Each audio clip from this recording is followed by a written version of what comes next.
Donc je suis venu ici aujourd'hui au nom de Madame le ministre Aïssatou Sophie Gladima remettre un lot de fournitures scolaires et de matériel pédagogique aux élèves et au corps pédagogique de la commune de Joal-Fadiouth. Cet important appui est une tradition de sa part. Chaque année, en période d'ouverture des classes, elle vient soulager les parents d'élèves en les appuyant, en dotant les élèves de fournitures scolaires, mais également en appuyant le corps pédagogique par la dotation de matériel qui est indispensable aux enseignements apprentissages. L'événement s'est déroulé dans de bonnes conditions, en présence de tous les enseignants, que je remercie, en présence des populations de la commune de Joal-Fadiouth, en présence des APE, mais également en présence de ses amis et de sa famille politique, l'Alliance pour la République. Le matériel est composé de fournitures scolaires, cahiers, bics, règles, équerres, tout ce dont un élève aura besoin, mais également d'équerres, de rapporteurs, et de rames de papier pour appuyer les enseignants et les doter dans le déroulement des enseignements apprentissages. Des kits sanitaires aussi? Il y a également des kits sanitaires, compte tenu du fait qu'aujourd'hui on est en train de revoir une recrudescence des cas de Covid.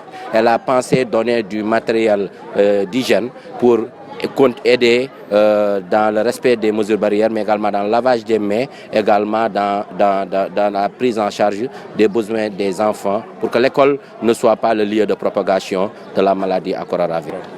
Mais ce n'est pas compliqué. Je rappelle seulement que le Sénégal n'est pas un pays pétrolier, mais plutôt un pays gazier. Et lorsqu'on a compris qu'on avait plus de gaz que de pétrole, on a élaboré une importante stratégie que l'on appelle la stratégie Gas to Power. Et ça veut dire quoi? Ça veut dire qu'on va utiliser notre gaz pour produire de l'électricité. Et cette électricité qu'on va produire, quand ce qui rentre dans la marmite n'est pas cher, ce qui sort dans la marmite ne peut pas être cher. Donc, quand on fabrique l'électricité à partir du gaz, qui est vraiment la source la moins chère, et cela veut dire qu'on aura une électricité bon marché et de bonne qualité. Et cela va favoriser l'industrialisation du pays. Et c'est ce PSE, le déroulé de ce PSE industrialisation qui va favoriser l'emploi des jeunes et des femmes au Sénégal.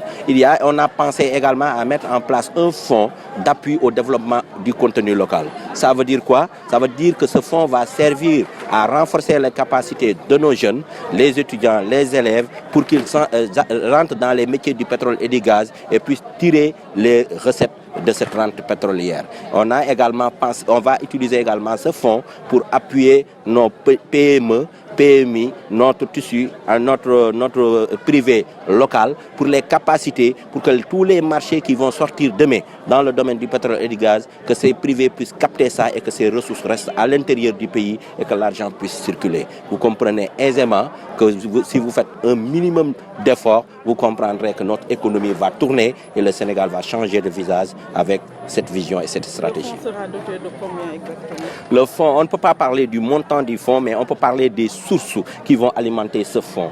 Donc il y a un fonds intergénérationnel.